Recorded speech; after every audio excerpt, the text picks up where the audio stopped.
peut-on catalyser la transition énergétique? Je vais essayer de définir le terme catalyser. Vous l'entendez, vous l'utilisez probablement au sens figuré dans certaines phrases. Quand on prend les définitions du Larousse, donc toujours dans les sens figurés, du Robert ou de l'Académie française, on retient du coup la définition de provoquer, de déclencher, de susciter quelque chose. Donc il y a la notion de démarrer, d'un démarrage. D'accord, un déclic, on appuie sur un bouton et donc on catalyse quelque chose.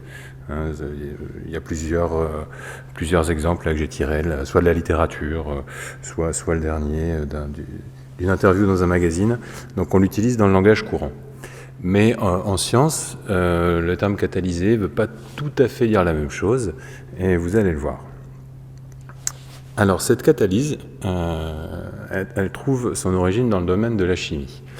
Et en fait, elle a été décrite pour la première fois par une dame qui s'appelle Elizabeth Fulham, une Écossaise, si mon souvenir est bon, dans un essai, en fait, en décrivant le rôle de l'eau dans certaines réactions d'oxydation.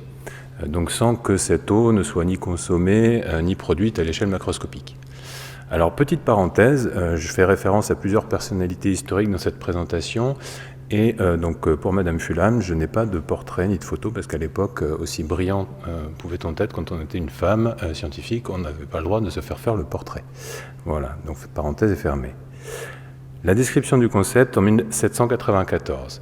Et on va dire à peu près 40 ans plus tard, c'est Jacob Berzelius qui introduit le terme de catalyse, en fait en décrivant à peu près la même chose que ce qui avait été fait par Elizabeth Fulham, donc qui décrit comme ça: cette force paraît consister en définitive en une faculté des corps à éveiller par leur simple présence, donc en fait un corps qui éveille par sa simple présence une transformation, un nouvel état de parfaite neutralisation chimique.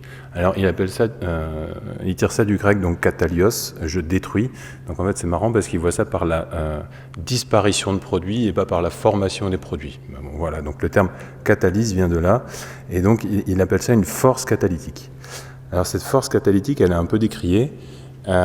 Évidemment, vous pensez bien, l'apparition d'une nouvelle force, comparable à la gravité ou autre chose comme ça, ça fait un peu débat, et effectivement, ça fait débat pendant pas mal de temps, notamment un certain Justus von Liebig, qui attribue plutôt dans le cas de la fermentation alcoolique, par exemple, ça à un phénomène mécanique. Voilà, pour lui, c'est les ferments qui, par une espèce de phénomène vibratoire, conduisent à la transformation des sucres en alcool. Et puis d'autres chercheurs ont aussi dit mais non, on peut expliquer ça différemment que par ce nouveau phénomène.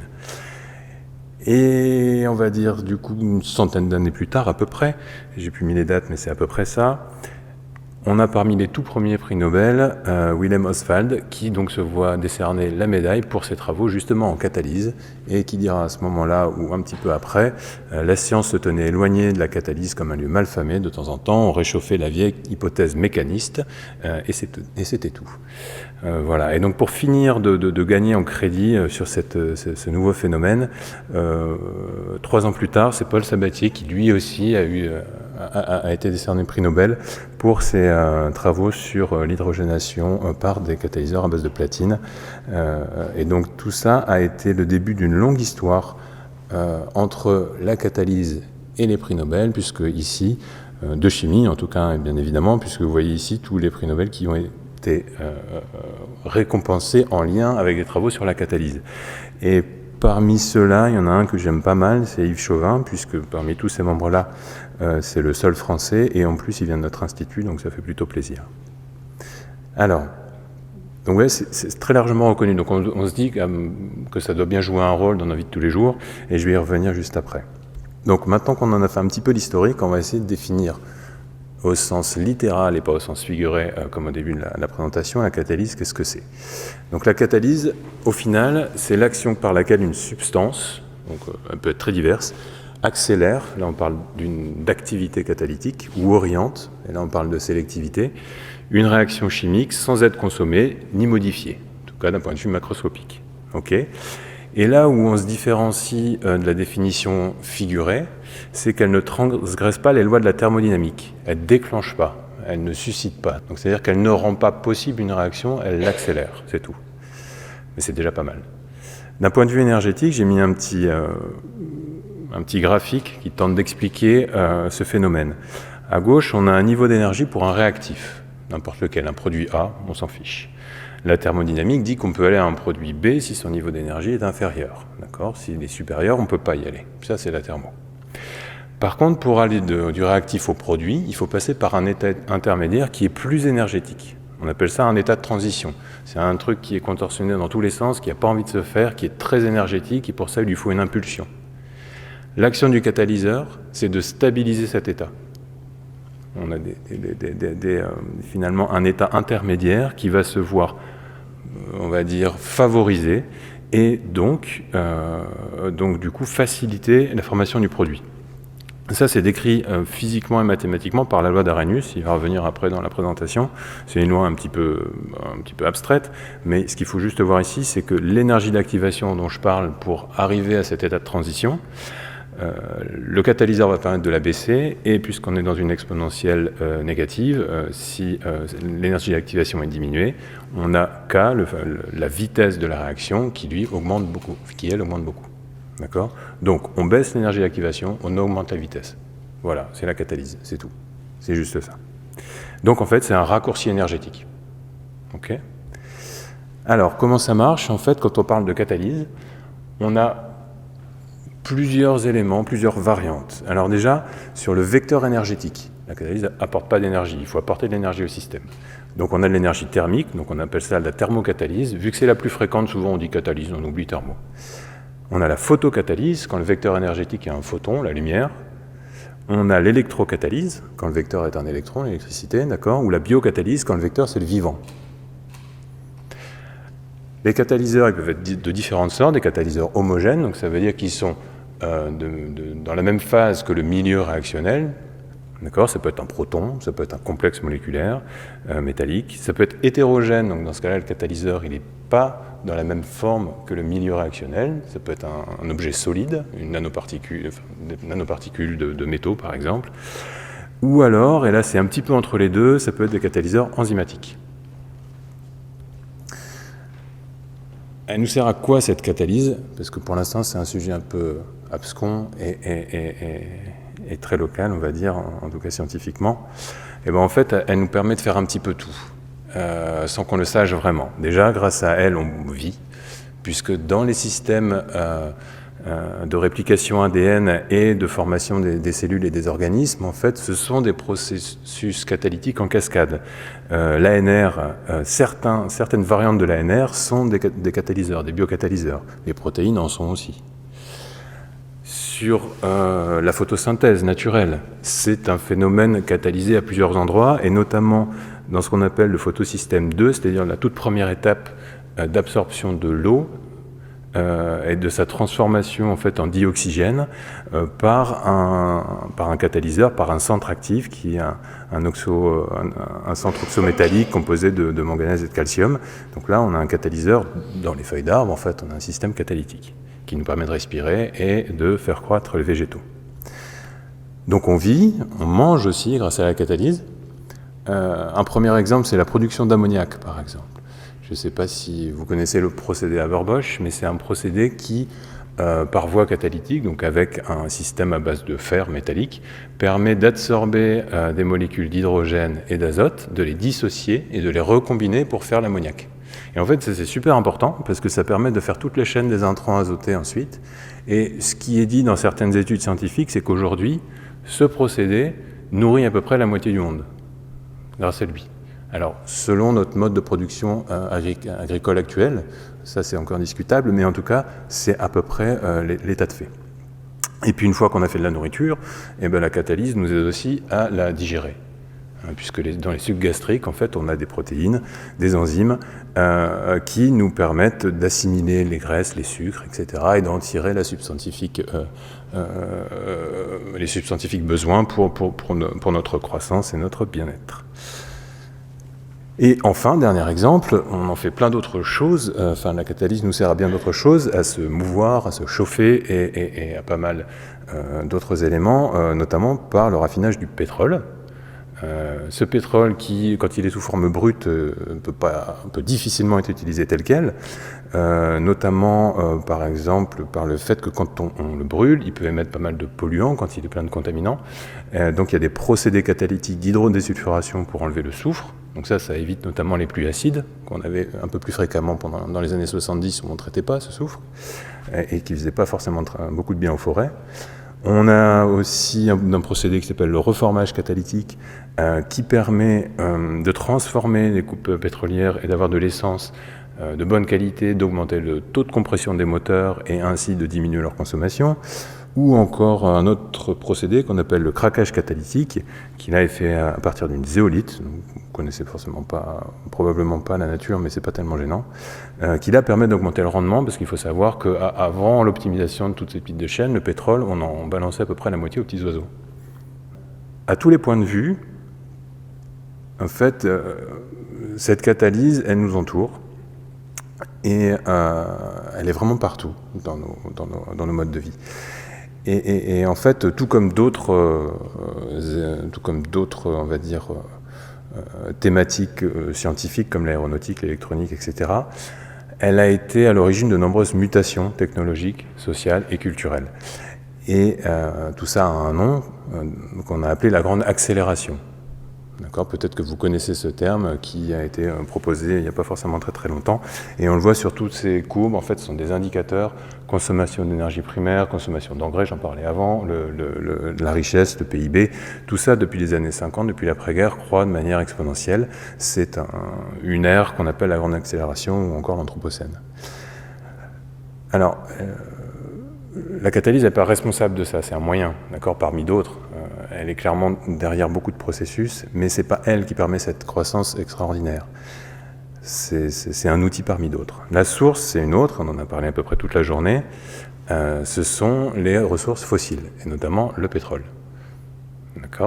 Le pétrole, il est à l'origine de à peu près tout ce que vous faites de vos journées, de vos mois, de vos années. Il est présent dans les télécommunications, dans l'alimentation, dans l'aéronautique, dans la médecine, dans vos loisirs, dans la culture, à peu près partout et dans tout ce qu'on porte. Voilà, pour nos babioles, etc. Tout, à peu près tout. Là, ici, je n'aurai pas de contre-exemple, mais il y en a à peu près partout. Donc ça a eu un prodigieux impact sur les mutations, comme je viens de le dire, mais par contre, rien ne va sans externalité. Et c'est une externalité dont on a parlé longuement cette journée, celle du pétrole et particulièrement celle des émissions de CO2. Donc ça, vous connaissez probablement ce graphique. En fait, c'est l'évolution des concentrations atmosphériques en CO2 depuis 800 000 ans, qui a oscillé entre 150 et 300 ppm à peu près. Et une espèce d'artefact tout au bout de la courbe, c'est là où on en est aujourd'hui. Vous voyez qu'on est en train de changer complètement l'atmosphère. Alors on pourrait se dire que c'est pas très grave, sauf que ça fait un petit moment, et encore une fois grâce à une femme scientifique dont vous n'aurez pas le portrait, Eunice Newton-Foote en 1856. Donc c'est embêtant parce qu'on sait que le CO2 est un puissant gaz à effet de serre. Donc ça a été confirmé aussi par John Tyndall en 1861. Et on pourrait se dire, et alors c'est pas forcément très grave, peut-être que ça n'aura pas trop d'impact. Sauf que Arrhenius, celui de l'équation dont je parlais tout à l'heure, avait évoqué à peu près il y a 100 ans qu'un doublement du CO2 atmosphérique, c'est à peu près plus 4 degrés. Et depuis, il y a eu pas mal de rapports du GIEC qui concatènent beaucoup d'études de chercheurs qui ne disent pas forcément de choses bien différentes, mais de manière beaucoup plus précise. Donc c'est un problème, puisqu'un monde à plus 4 degrés, en fait, c'est un monde qu'on ne connaît pas. La seule chose qu'on peut supputer, c'est que ce soit un monde très dangereux. Et pour éviter ce monde très dangereux, beaucoup d'organismes, d'États ou d'associations tentent de faire des trajectoires qu'on appelle net zéro carbone à horizon 2050, puisque c'est ce qui, a priori, pourrait nous permettre d'éviter un emballement thermique. Un que j'aime bien parce qu'il évoque des aspects techniques ou technologiques, et vu que c'est un petit peu mon travail, c'est là où c'est plus facile de raccrocher, c'est celui de l'IAE, l'Agence internationale de l'énergie, donc qui propose un scénario finalement basé sur des technologies principalement sur des technologies, un petit peu sur du comportement, pour atteindre finalement ce net zéro. Donc le petit point jaune là que vous voyez, c'est la balance en CO2. Donc à horizon 2050, on arrive à moins 35 gigatonnes de CO2, ce qu'on émet actuellement à peu près. Le premier enseignement de ce graphe, comme on peut le voir, c'est qu'il n'y a pas une solution miracle. C'est qu'en fait, c'est une accumulation, c'est une multitude de pas mal de solutions techniques qui peuvent nous permettre d'espérer d'atteindre cette neutralité. Donc ça, déjà, c'est le premier élément qui est super important. Le deuxième élément, si je reviens à la thématique sur laquelle je travaille, c'est que la catalyse, elle peut adresser plusieurs de ces items, plusieurs de ces technologies qui peuvent permettre d'abaisser ces émissions de CO2. D'accord ? Et je vais en citer quelques-unes. La première, c'est sur les biocarburants. Vous en avez probablement entendu parler. On parle de biocarburants de première génération, deuxième génération, troisième génération, d'agrocarburants avancés, etc. Là, l'exemple que je vous propose, c'est donc ce qu'on appelle les agrocarburants avancés. En fait, on prend des résidus de l'agriculture ou des ressources forestières qu'on va pré-traiter, transformer en gaz. On appelle ça un gaz de synthèse, du monoxyde de carbone, de l'hydrogène. Donc c'est l'étape de gazéification. Et puis ensuite, par une réaction qui, moi, je trouve assez fantastique, qui s'appelle la synthèse Fischer-Tropsch, permet de reformer les liaisons carbone-carbone pour en faire les hydrocarbures qu'on connaît, qu'on sait mettre dans nos moteurs, donc pour se mouvoir ou pour se chauffer. Ça, c'est une synthèse qui se fait sur un catalyseur à base de cobalt et qui est plutôt bien maîtrisée. Donc ça, c'est quelque chose qui, par un mécanisme catalytique, peut permettre d'utiliser une ressource qui peut être vu comme un déchet, ou en tout cas qui est normalement censé être renouvelable, vers quelque chose qui est utilisable avec un bilan carbone qui est censé être diminué. Un autre exemple où la catalyse peut jouer un rôle, et celui-là je l'aime beaucoup aussi, parce que moi j'aime beaucoup jouer avec l'énergie solaire, c'est le biomimétisme, en fait, reproduire la photosynthèse naturelle dont je vous avais parlé au tout début, sur la manière dont fonctionnait la chlorophylle notamment. Donc la photosynthèse naturelle, il y a du CO2 atmosphérique, de l'eau, des photons, et puis on en fait des hydrogénocarbonates qui constituent en fait le tronc, les feuilles des espèces végétales, et puis l'oxygène qu'on peut respirer. Tout ça donc par les photosystèmes 1 et 2 qui composent ce processus photocatalytique. L'idée, c'est en fait d'artificialiser cette réaction-là, c'est de la maîtriser. D'accord, et d'en faire non plus des troncs d'arbres ou des feuilles, mais d'en faire quelque chose qu'on peut utiliser et qui a une valeur énergétique. On appelle ça les carburants solaires, solar fuels. Donc c'est une thématique que vous pouvez peut-être retrouver dans certaines presses spécialisées. Les réactifs sont les mêmes, du CO2, de l'eau, des photons, et ce qu'on appelle un photocatalyseur. C'est un catalyseur qui va agir sous l'impulsion, sous l'absorption d'un photon. D'accord ? Et de là, on en fait des hydrocarbures et puis de l'oxygène également. Sur l'image que j'ai mis en bas à droite ici, le principe de fonctionnement il est le suivant, c'est qu'en fait, on a un semi-conducteur donc, qui est constitutif de photocatalyseur qui est en capacité d'absorber un photon. C'est les mêmes semi-conducteurs dans la microélectronique, hein, c'est exactement les mêmes. Enfin, pas exactement les mêmes, mais c'est le même principe.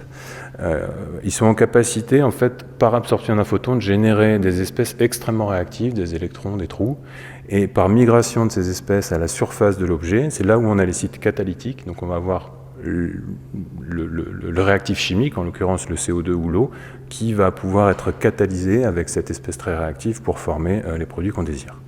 Donc ça, c'est un phénomène, la photochimie des semi-conducteurs, qui a été découvert il y a pas mal de temps, un tout petit peu après la catalyse, en 1839, par un certain Edmond Becquerel. Alors, je vous ai mis deux exemples, mais en fait, on pourrait en sortir beaucoup d'autres. Et ces exemples-là, ils sont concaténés en fait dans des visions, dans certaines visions que proposent, on va dire, quelques institutions, pour essayer de situer ce que pourrait être l'avenir énergétique en fait en termes de produits énergétiques. Donc à gauche, si on est sur une raffinerie, ce qui est notre principale source énergétique actuellement aujourd'hui, sur les raffineries conventionnelles, on a du pétrole qui arrive, de l'électricité, du réseau, du gaz naturel et parfois un peu de biocarburant, et par des système de transformation que j'ai tenté de vous décrire, mais de manière très sommaire tout à l'heure, on a les carburants, on a l'usage final du carburant, du jet fuel, de l'essence, du gazole, du fuel lourd, etc. Ça, c'est le modèle d'aujourd'hui. Ce qui est envisagé pour diminuer l'externalité CO2, c'est des espèces de hubs énergétiques où, en fait, on vient substituer, alors totalement, ça m'étonnerait un petit peu, mais au moins en grande partie, les intrants pétroliers par des déchets plastiques, par des déchets organiques, par des carburants de synthèse, on en a pu voir un exemple ce matin, d'accord. Nécessairement, il y a un besoin d'électricité, donc là, on est sur de l'électricité qu'on appelle renouvelable, et de là, on en sort finalement des produits qui sont censés avoir un contenu carbone qui est diminué. Alors, quand on regarde ces schémas-là, en fait, techniquement, c'est pas du tout inconcevable. Techniquement, les choses sont plus ou moins avancées, plutôt plus que moins d'ailleurs, et techniquement, je dirais qu'il n'y a pas de frein majeur à la réalisation de ce type d'environnement, de gestion énergétique. De mon point de vue, les problématiques, elles sont un petit peu ailleurs. Elles sont sur la gestion des ressources alternatives. Typiquement, les déchets plastiques, ok, très bien, ça peut rentrer, mais est-ce qu'on en a en échelle suffisante? Est-ce qu'on les gère suffisamment bien pour qu'ils puissent alimenter ce système de production d'énergie? C'est un exemple. Quelle politique d'incitation économique? Ça, à droite, c'est plus cher qu'à gauche. D'accord? C'est sûr. C'est sûr, c'est certain. Ça veut dire quoi? Ça veut dire qu'en fait, l'énergie, se mouvoir, se chauffer, coûtera plus cher. Est-ce qu'on va imputer ce surcoût à tout le monde de la même manière? Ça, c'est pas forcément évident. C'est pas forcément évident et c'est des choix sociétaux qu'il faut considérer. Et enfin, un arbitrage sur les transferts d'externalités. L'énergie propre, ça n'existe pas. Il faut bien le considérer, l'énergie propre n'existe pas. La quantité de déchets, elle va être différente et elle va être de nature différente, nécessairement. Mais les externalités ne sont jamais nulles. Ce qui veut dire que ça va être toujours une question d'arbitrage. On peut limiter les émissions de CO2 tout en augmentant le stress hydrique ou tout en ayant un impact plus fort sur la biodiversité. Jusqu'où on veut aller. Et ça, c'est des questions, je ne vous ai pas mis de chiffres exprès parce que je voulais rendre la chose plus philosophique que numérique, mais à mon avis, c'est des questions qu'il est important de se poser.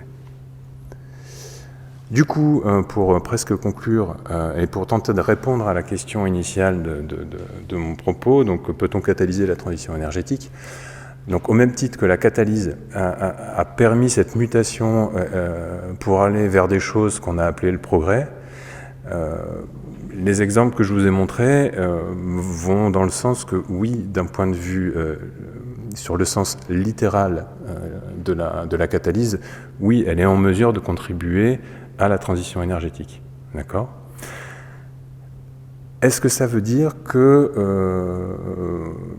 il faut rien changer pour autant? Je ne suis pas complètement convaincu, parce que la question c'est jusque où?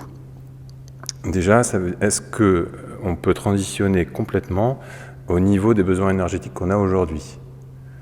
Certains disent oui, certains disent non, j'en suis pas complètement convaincu, mais imaginons que ce soit possible, qu'on puisse complètement se passer d'énergie fossile, remplacer ça par des énergies renouvelables et obtenir la même quantité d'énergie primaire. On est sur un système qui est basé sur une croissance économique durable. D'accord ? Sans cette croissance économique qui est continue, en fait, le système ne tient pas forcément très très bien. Ce qui veut dire que même si on a la quantité d'énergie qui convient, qui est renouvelable pour aujourd'hui, est-ce que ça pourrait être le cas dans 50 ans, dans 100 ans, dans 200 ans? C'est pas complètement sûr non plus. C'est Philippe Biwix qui fait une espèce de comparaison que moi j'aime bien. Pour soutenir la croissance économique, qui est reliée à nos consommations en énergie, à horizon, on va dire 200-250 ans, il nous faudrait l'ensemble de l'énergie solaire en équivalence énergétique qui nous arrive sur Terre. Et dans 1000 ans, c'est un soleil entier en quantité d'énergie qu'il nous faudrait pour continuer cette croissance économique et donc ce besoin en énergie. Donc on voit bien que le modèle a une fin, nécessairement. Voilà. Et du coup, après avoir répondu de manière littérale à cette question, je reviens sur le sens figuré de la question de la catalyse, du sens de la catalyse, en citant donc un livre de Sylvain Tesson qui s'appelle « Géographie de l'instant », Donc je vous le dis, le pétrole est un produit résultant de la décomposition d'organismes végétaux et animaux, ça vous le saviez probablement. Le processus dure des millions d'années, le pétrole peut donc être considéré comme un concentré de temps. Or, c'est grâce à ce concentré de temps, à ce précipité de durée, donc au sens chimique du terme, que nous disposons de carburant pour nous déplacer. Et j'aime beaucoup cette phrase, nous distillons le temps pour nous affranchir de l'espace. Je trouve ça tellement vrai, et du coup, ça me vient à conclure que nécessairement, il va falloir que nous réinventions notre relation au temps, et par voie de conséquence, redéfinir aussi notre gestion de l'espace, notre occupation de l'espace. Voilà. Et donc, peut-on catalyser au sens littéral la transition énergétique? Là, pour le coup, je ne peux pas vous répondre, et je pense que la réponse, elle est en chacun de nous. Voilà, je vous remercie. Vous posiez une très bonne question tout à l'heure à propos de l'acceptation sociale. Et on voit bien que ça va être un énorme chantier de faire justement accepter le prix, l'addition du prix. Vous dites et vous annoncez qu'il y aura une augmentation du prix nécessairement. Cette acceptation sociale, comment vous la voyez-vous? Et puis surtout, parce que vous terminez sur le temps, et en fait, effectivement, on a une transition à faire, on sait qu'on a une transition à faire, on n'a pas perçu l'urgence, alors que ça fait 30 ans que le GIEC nous l'annonce, et donc là, on se retrouve de plus en plus au pied du mur, en fait. Et donc, comment vous voyez justement cette notion de transition et surtout l'acceptation sociale vis-à-vis de la marche à franchir et de la durée que l'on a, qui nous reste, pour la franchir? Merci pour la question. Sur l'urgence que vous évoquez, sur la sensation d'urgence que vous évoquez, peut-être je modulerai un tout petit peu. Je pense que ça commence quand même pas à être un petit peu mieux perçu qu'il y a quelque temps. Après, pour répondre à votre question, en fait, je pense que je ne peux pas répondre techniquement à cette question. Et je ne sais pas si quelqu'un le peut. Je suis en incapacité totale de répondre techniquement à cette question. De répondre sociologiquement ou psychologiquement, peut-être un petit peu. En fait, comment faire accepter le fait de changer? Moi, je vois que deux possibilités. C'est soit on est en face de la falaise, comme on en parlait tout à l'heure avec les décisions politiques sur l'Union européenne, soit en fait on doit promouvoir l'émerveillement en fait. C'est-à-dire que qu'est-ce qu'on a envie de sauver? On a envie de sauver ce qu'on aime. Et en fait, je pense qu'on saura si on aime les choses, si on s'émerveille. Donc pour moi, il faut promouvoir l'art, la culture, il faut avoir envie de sauver ce qu'on a. Et donc il faut l'aimer, c'est tout. Je ne vois pas d'autre solution, et c'est con, c'est un peu couillon à dire, mais je sais pas comment faire autrement que de susciter l'émerveillement. Donc allez vous balader en forêt, et puis voyez comme c'est beau, et puis vous aurez envie de la sauver. On peut quand même voir que vu l'idéologie dominante, le culte de la croissance, etc., qui est quasi partagé par l'immense majorité de la planète, suite à l'occidentalisation, on peut évidemment, et cette guerre qui est contre les pauvres, qui est faite depuis presque toujours, c'est celui qui aura la plus grosse part du gâteau, etc., la compétition. En gros, la compétition, on peut très bien se douter que c'est par le bas, ça va faire sauter les classes sociales par le bas, à commencer par les pauvres, et puis voilà, et puis il n'y aura pas d'adaptation. Voilà, c'est à peu près ça qu'on peut imaginer, quoi. Une dégradation qui est déjà entamée, en fait. Quelle est la question? Ah, il n'y a pas de question, d'accord. Oui, très bien. Non, je vous laisse... Je vous laisse vos propos. Je ne sais pas si je peux forcément y ajouter quelque chose. Sur la richesse, après, ça dépend comment on la définit. Donc, encore une fois, quand je parlais du modèle, c'est le modèle qui existe actuellement. On peut définir la richesse autrement. Plusieurs économistes le disent.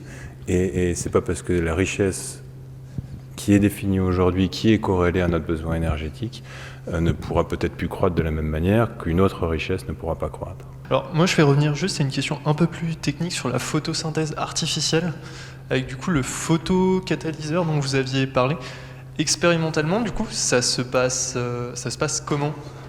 Alors expérimentalement, on pouvait voir ça comme des panneaux solaires dans lesquels pourrait circuler un fluide, du CO2, de la vapeur d'eau, et desquels sortiraient les produits, en fait, le produit en question, qui soit sous forme gazeuse ou liquide.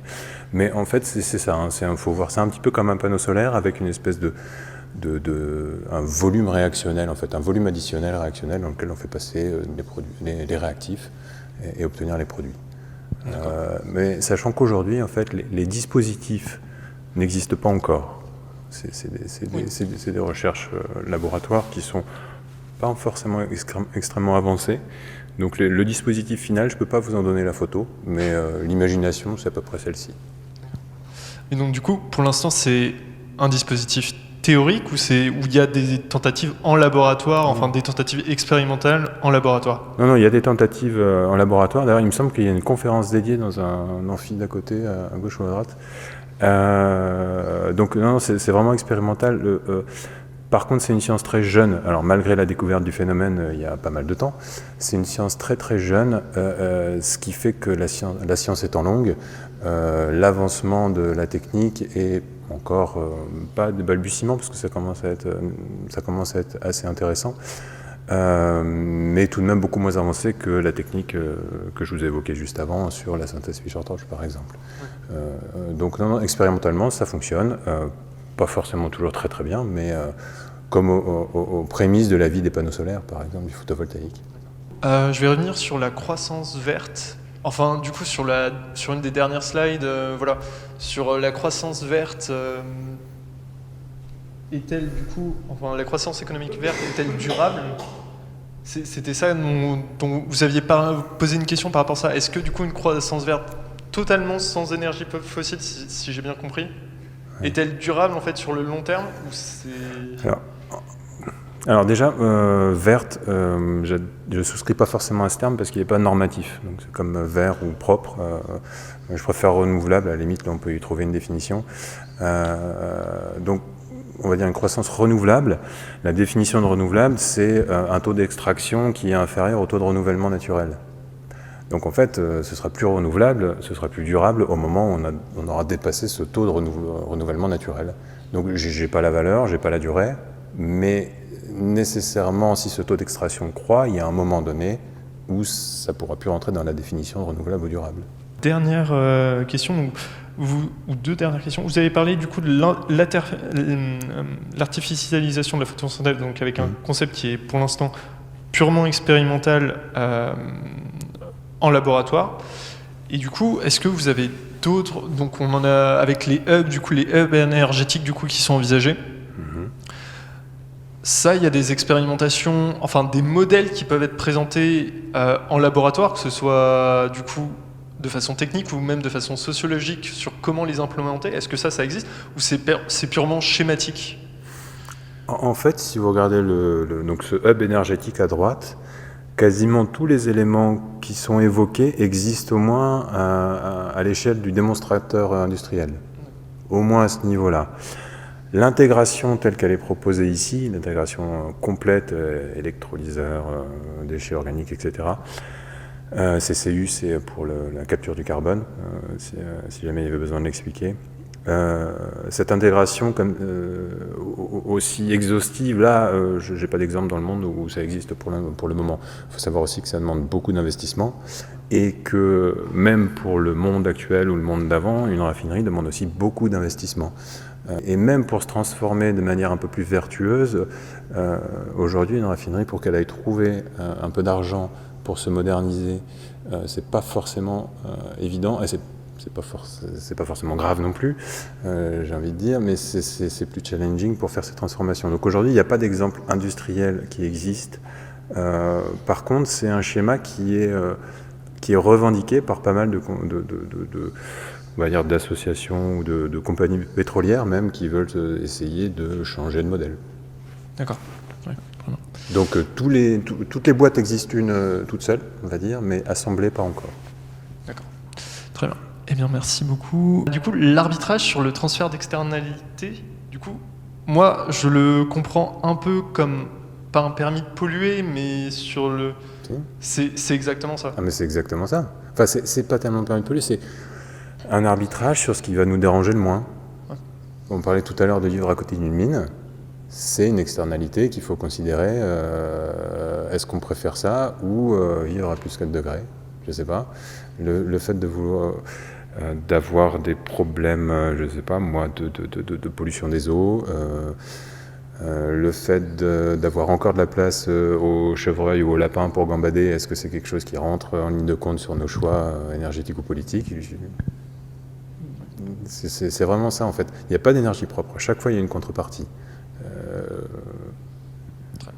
Merci beaucoup. Pour pouvoir faire ce choix et pour pouvoir gouverner et faire ces choix, il faudrait effectivement que ces externalités elles soient transparentes. Il faudrait qu'elles soient connues. Il faudrait que effectivement les différentes parties puissent pouvoir avoir accès à ces notions-là. Pendant très très longtemps, toute industrie a plutôt cherché à cacher ces externalités. Et donc, effectivement, je pense qu'il y a un choix, il y aura des choix à faire, y compris dans l'acceptation sociale. Et cette acceptation, elle passera aussi par une forme de transparence. Pas forcément une transparence complète, mais il faudra effectivement que l'on en connaisse un peu plus quelles sont les externalités qui sont produites. Peut-être au niveau du grand public, ces informations sont difficiles à aller chercher, mais les informations sur les externalités, elles existent et elles sont disponibles en fait. Il faut savoir aller les chercher, aller les choper. Hein. Et il faut les agréger, peut-être il y en a beaucoup, mais il n'y en a aucune de cachée par contre. Peut-être qu'ils ne sont pas utilisés dans les discours, ça c'est pas impossible. J'irai pas jusqu'à dire que c'est caché, non. Elles sont de moins en moins cachées, parce qu'en fait on commence à avoir suffisamment aujourd'hui de data, d'open data, d'un certain nombre de choses comme ça qui permettent de savoir. Mais effectivement, il faut des citoyens, je dirais, conscients pour commencer justement à apporter ces savoirs-là au reste du monde. Et au-delà de ça, vous pouvez aller voir dans les revues scientifiques ou alors dans les organismes qui concatènent les contenus des études scientifiques. Il y a l'Observatoire de la biodiversité, il y a le GIEC. Donc tout ça, c'est des choses qui sont disponibles en open source sans aucun problème par tout le monde. Il y a le rapport aux décideurs qui est plus court. Mais ce que je veux dire par là, c'est que c'est pas caché, c'est disponible. Mais du coup, on peut peut-être laisser ça finalement, ces questions-là pour la prochaine conférence qui va avoir lieu dans quelques minutes, parce que ce sera justement l'objet de cette même conférence, et on va pouvoir terminer du coup par la synthèse. Merci encore. De rien. Merci à toutes et à tous. Merci pour votre excellente exposé sur peut-on catalyser la transition énergétique. Donc catalyser à prendre dans sa définition scientifique. Donc la catalyse est l'action par laquelle une substance accélère, voire oriente une réaction chimique sans être consommée ni modifiée. On a plusieurs types de catalyse, photocatalyse, donc à l'aide de la lumière, électrocatalyse, l'électricité, biocatalyse, le système vivant. Donc aujourd'hui, la catalyse, elle a lieu partout dans de nombreux procédés chimiques à l'origine de la vie, réplication d'ADN, photosynthèse, production d'ammoniac qui nous sert à produire de l'engrais et à nourrir l'entièreté de la population, la moitié. Aussi, elle intervient dans ce qui aujourd'hui nous cause un problème, l'utilisation d'énergie fossile. Elle permet un raffinage efficace du pétrole et ça a vu, c'est ce qui a fait naître la grande accélération, la grande croissance, la croissance exponentielle, l'anthropocène, donc l'époque dans laquelle on vit aujourd'hui, qui a pour principal problème la production de dioxyde de carbone. Donc aujourd'hui, pour obtenir une trajectoire net zéro, il existe plusieurs outils. Nombreux sont visés par la catalyse. On peut noter les biocarburants qui, issus de résidus organiques, qu'on gazifie. On peut reformer les liaisons carbone qui sont ensuite rebrisées pour récupérer l'énergie et faire avancer nos véhicules. La photosynthèse artificielle qui pourrait utiliser les semi-conducteurs, enfin du moins des dérivés de semi-conducteurs aujourd'hui utilisés pour l'électronique et pour pouvoir produire du dioxygène et des hydrocarbures tout en consommant du CO2. De tout ça, on peut tirer de nombreuses choses, notamment imaginer des hubs énergétiques qui, à la place d'utiliser du pétrole d'origine fossile, pourraient reposer sur l'utilisation de déchets organiques, plastiques et autres biocarburants. Néanmoins, comme aucune énergie n'est gratuite, on verrait l'apparition, du moins dans les problèmes principaux, d'autres externalités telles que vous avez mentionné des risques pour la biodiversité, le stress hydrique ou même encore d'autres productions de CO2. Donc la question finale, c'est jusqu'où veut-on aller, à quel point peut-on produire de l'énergie, tout ça dans la limite d'un monde fini. Donc vous avez, je trouve magnifique la phrase de Sylvain Tesson que vous nous avez montrée. Nous distillons dans le temps pour nous affranchir de l'espace, et ça rebondit parfaitement avec les autres conférences du jour, hein, où on n'a pas arrêté de nous répéter, comme l'a démontré Einstein, que le temps et l'espace étaient toujours liés. Voilà. Merci.